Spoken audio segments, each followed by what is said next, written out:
Hello everyone, welcome to my channel.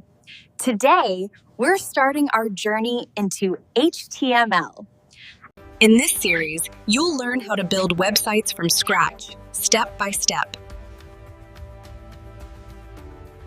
Let's start with the basics. What exactly is HTML?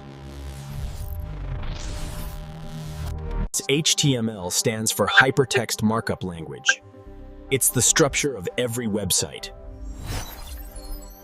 It tells the browser what to display, like headings, text, and images. Now, let's see where we actually write HTML code.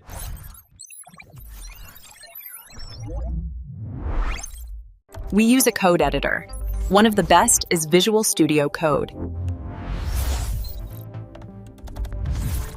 You can download it for free from the official website.